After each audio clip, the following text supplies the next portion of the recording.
NCT के through 2026 में अगर आप BA BEd, BSc BEd, BCom BEd जैसे कोर्सेज में एडमिशन लेने जा रहे हैं तो एक बार इस वीडियो को कंप्लीट देखिएगा, क्योंकि इसमें आपको हर एक चीज के बारे में बताया गया है जो आपके कैरियर के लिए बहुत इंपॉर्टेंट है।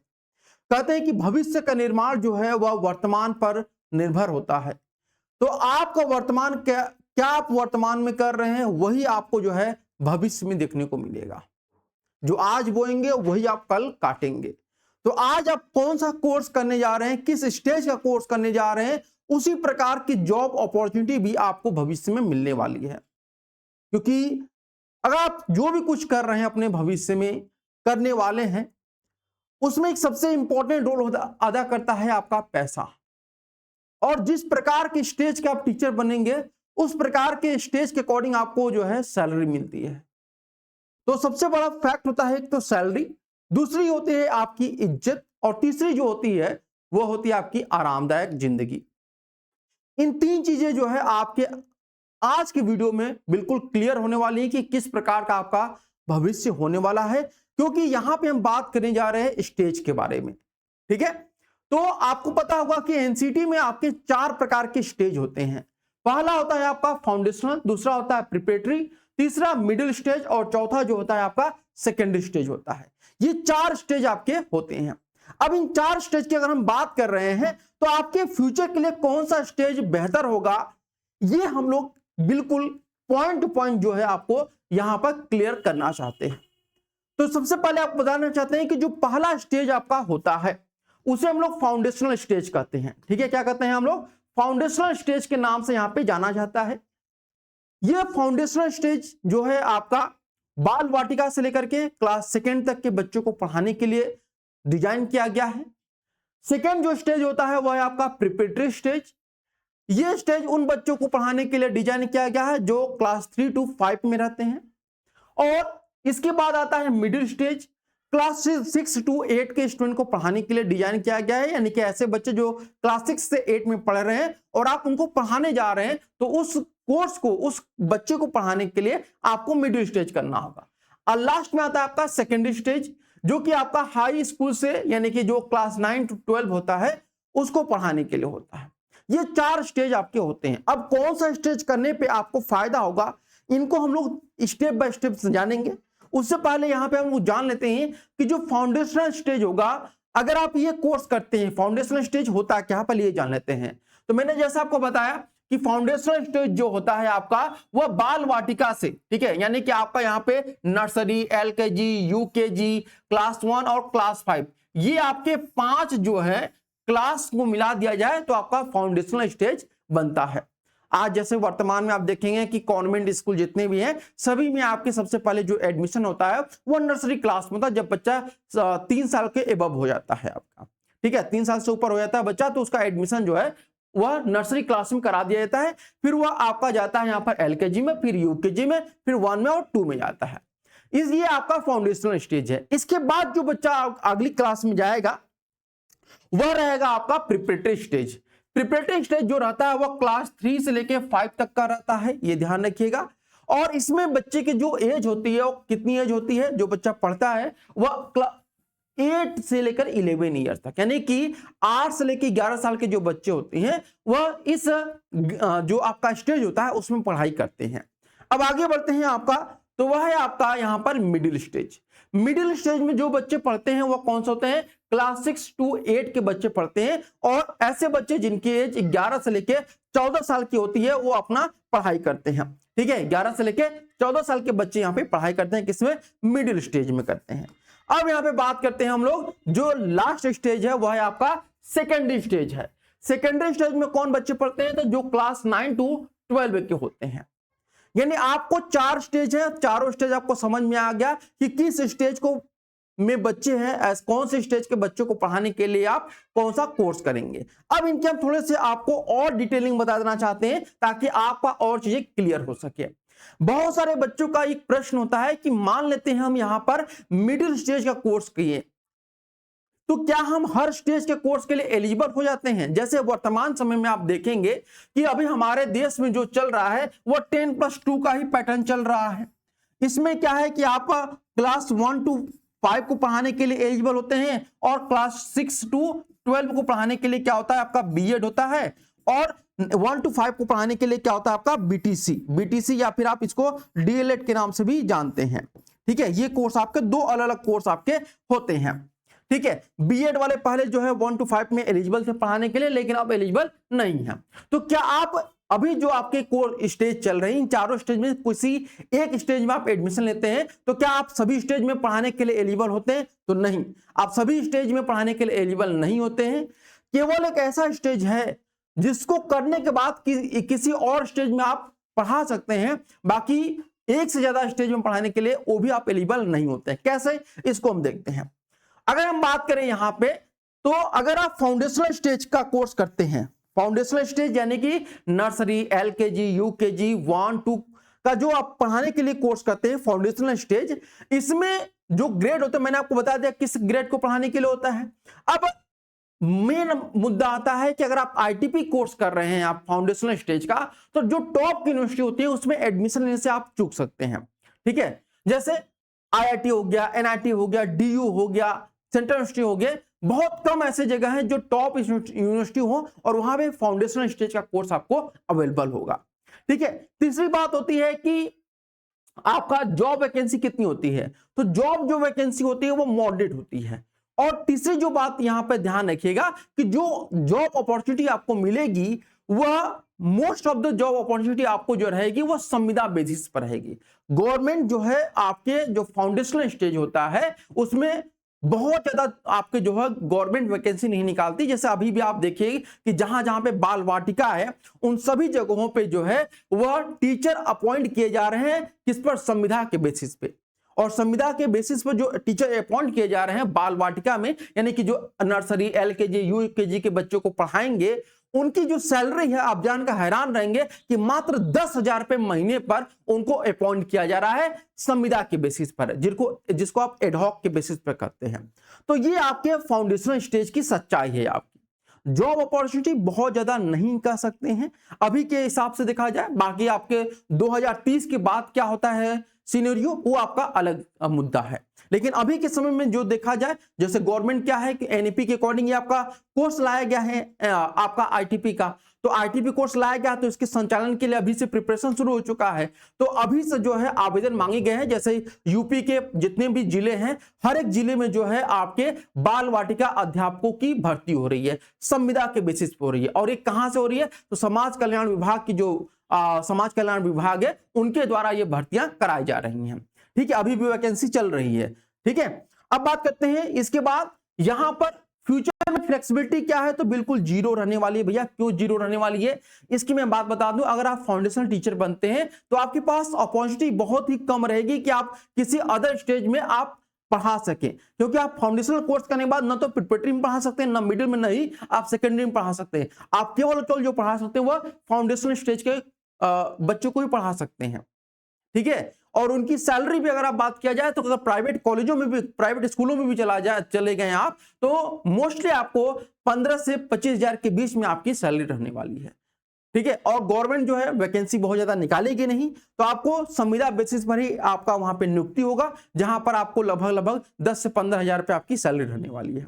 ठीक है, अब बात करते हैं यहां पर प्रिपरेटरी स्टेज का। प्रिपरेटरी स्टेज जो क्लास 3 to 5 के बच्चे को पढ़ाने के लिए होता है, इसमें आपके जो ग्रेड होते हैं 3 to 5, इसमें अगर बात करते हैं टॉप यूनिवर्सिटी के, तो बहुत कम ऐसे यूनिवर्सिटी जहां पे आपको चांसेस मिलते हैं। जैसे इस बार कुछ टॉप की एनआईटी हैं जो आपको अपॉर्चुनिटी दे रही हैं, बट सभी आईआईटी में और आरआई जैसे बहुत टॉप का कॉलेज है वहां पे आपके पास मौका नहीं मिलता है एडमिशन का, तो ये आप चूक सकते हैं। इसके बाद जॉब वैकेंसी जो होती है वो बहुत ज्यादा हाई रहती है, क्योंकि क्लास 3 to 5 के लिए जो गवर्नमेंट जो है वैकेंसी निकालती है वो एडहॉक पे नहीं निकालती है, बल्कि परमानेंट जॉब आपकी रहती है। ठीक है, और यहां पे बात किया जाए तो फ्लेक्सिबिलिटी, यानी आप जो है प्रिपरेटरी के लिए कोर्स कर रहे हैं तो जॉब तो अपॉर्चुनिटी आपके पास काफी रहती है कि आपके पास परमानेंट टीचर बनने का ऑप्शन रहता है, बट आप जो है ना तो मिडिल को पढ़ा सकते हैं, ना सेकेंडरी को, न तो है आप फाउंडेशनल स्टेज को पढ़ा सकते हैं। बाकी बाद में हो सकता है ये नियम आ सकता है कि प्रिपरेटरी वाले फाउंडेशन को पढ़ा सकते हैं, ये आपके पास ऑप्शन हो सकता है, बट आप ऊपर लेवल के नहीं पढ़ा सकते, ना मिडिल को, ना सेकेंडरी को पढ़ा सकते हैं। मे भी आगे जाकर के आप फाउंडेशनल स्टेज के टीचर बन पाए। ठीक है। इसके बाद आपका थर्ड है वो मिडिल स्टेज है, क्लास 6 to 8 को टीचर बनने के लिए। 6 to 8 टीचर जब आप बनेंगे तो यहाँ पे बनने के लिए आपको एडमिशन लेना होगा। तो एडमिशन के लिए जो टॉप यूनिवर्सिटी होती है उसमें आपके जो है बहुत कम ऐसी यूनिवर्सिटी होती है जहां पे चांसेस आपके रहते हैं कि आप मिडिल स्टेज के ले सकते हैं। जैसे आप देखेंगे ड्यू में एक आध कॉलेज है जहां पे मिडिल स्टेज है, बाकी सेंट्रल यूनिवर्सिटी में देखेंगे तो कुछ ही कॉलेज जहां पे मिडिल स्टेज आपके अवेलेबल है। सीटों की संख्या भी काफी कम यहाँ पर है मिडिल स्टेज में।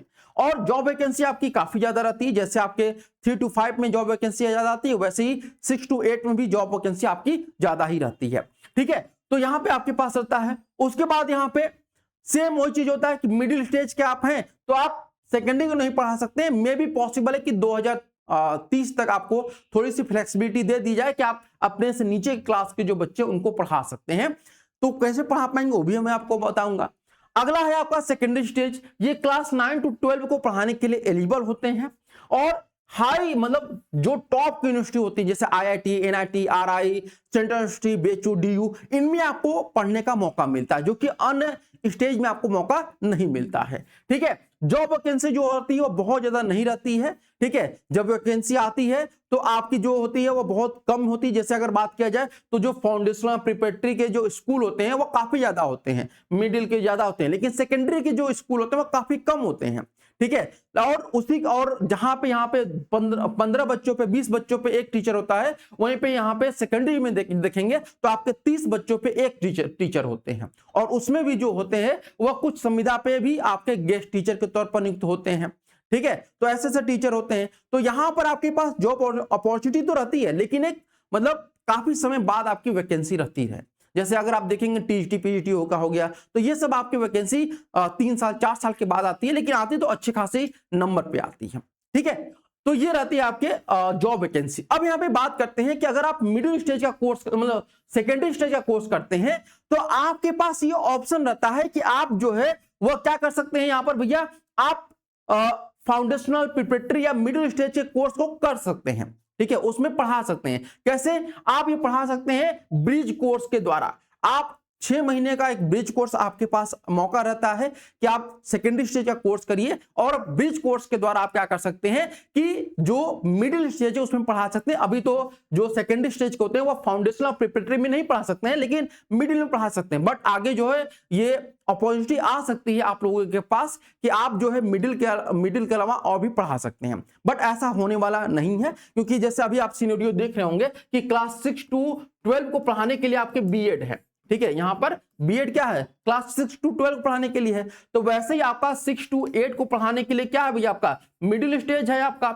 और 9 to 12 को पढ़ाने के लिए आपका सेकेंडरी स्टेज है। तो जो सेकेंडरी स्टेज का टीचर होगा वो मिडिल स्टेज का टीचर बच्चों को पढ़ा सकता है, लेकिन जो आपके फाउंडेशनल स्टेज हैं, जो आपके प्रिपरेटरी स्टेज हैं, उनको नहीं पढ़ा सकता है। ये बात ध्यान रखिएगा। तो आप ब्रिज कोर्स करेंगे भी तो केवल एक स्टेज के बच्चों को पढ़ा सकते हैं।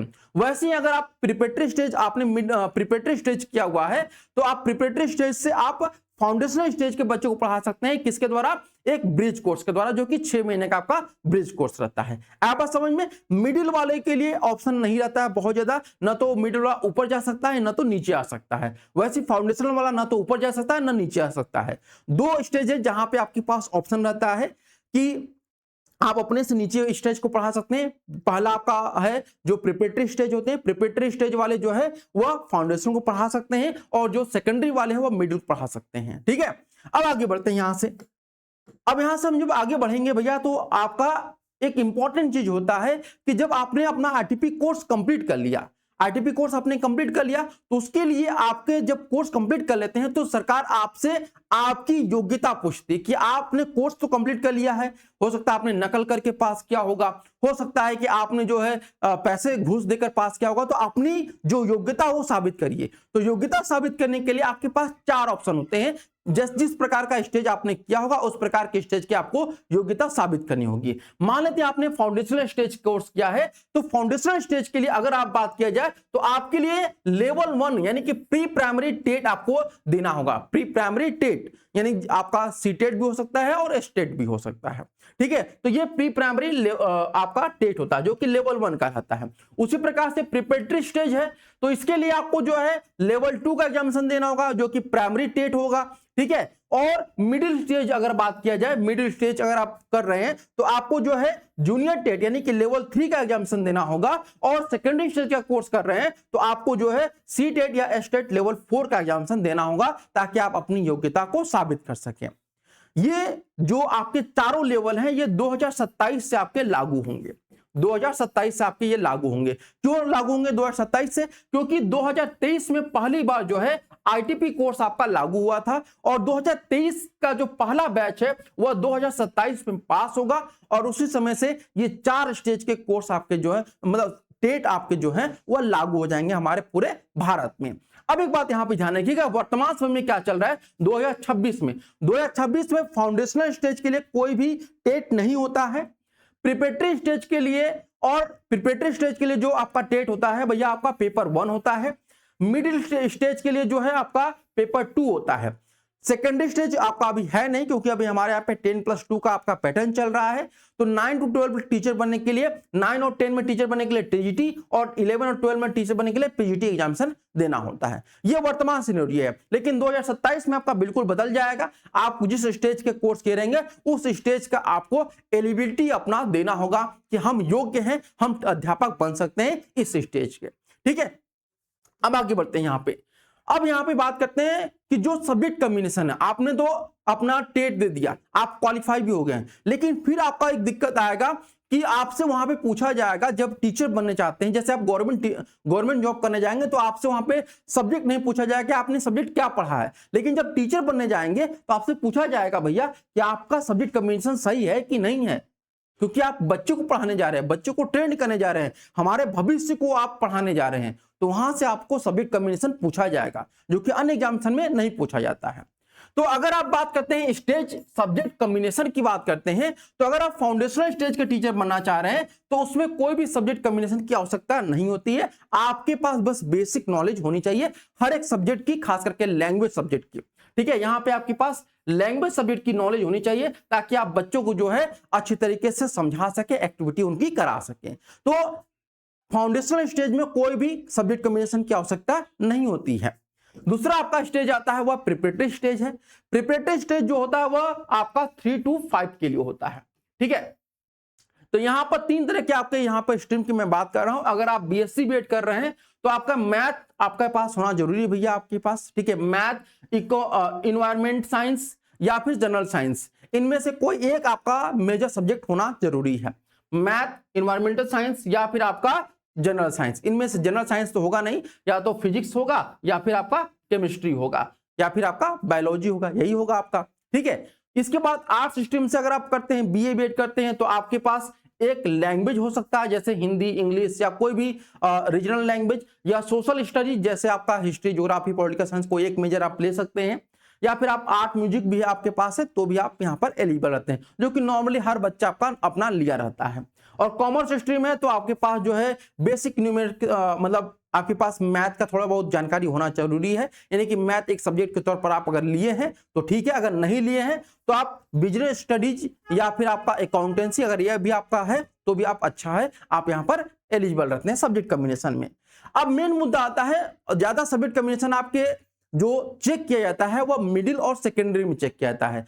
प्रिपरेटरी और जो आपका फाउंडेशनल स्टेज होता है वहां पे सब्जेक्ट कॉम्बिनेशन की उतनी आवश्यकता नहीं होती है। ठीक है, मेन मुद्दा होता है आपके मिडिल में और आपके सेकेंडरी स्टेज में। मिडिल स्टेज में आपका जो है वह क्लास 5 के बाद जो बच्चे होते हैं वह पर्टिकुलर सब्जेक्ट को पढ़ना स्टार्ट कर देते हैं। तो साइंस और मैथ के अगर आप टीचर बनने जा रहे हैं तो पहला कॉम्बिनेशन आपके पास है कि आप मैथमेटिक्स अगर आप मेजर ले सकते हैं और फिजिक्स या केमिस्ट्री आप माइनर में हो सकता है, या दूसरा कॉम्बिनेशन है कि बायोलॉजी या जूलॉजी, बायोलॉजी का ही भाग है आपका बॉटनी या जूलॉजी। जब आप लोग जाएंगे आईटीपी कोर्स में एडमिशन लेने तो वहां पे आपको बायोलॉजी नहीं मिलेगा, आपको या तो बॉटनी मिलेगा या तो जूलॉजी मिलेगा, दोनों एक साथ नहीं मिलेगा। तो या तो बॉटनी या जूलॉजी के साथ आपका केमिस्ट्री या फिर आपका एनवायरमेंटल साइंस रहे। ये आपका मेजर और माइनर का मैंने आपको बता दिया। अब यहां पे बात करते हैं मिडिल स्टेज में जो बीए बीएड कर रहे हैं। तो बीए बीएड में पहला कॉम्बिनेशन है कि कोई भी एक सब्जेक्ट जैसे history, geography, political science, economics, इन चारों में से कोई एक सब्जेक्ट आपका मेजर हो, और कोई भी एक कोई अदर जो लैंग्वेज आपने लिया हो, कोई एक लैंग्वेज आप अपने साथ जरूर रखें, जैसे हिंदी इंग्लिश हो गया, तो ये अपने साथ आप जरूर रख सकते हैं। या फिर अगर लैंग्वेज नहीं आपके पास है तो कोई सोशल साइंस का दूसरा सब्जेक्ट अपने पास रख सकते हैं।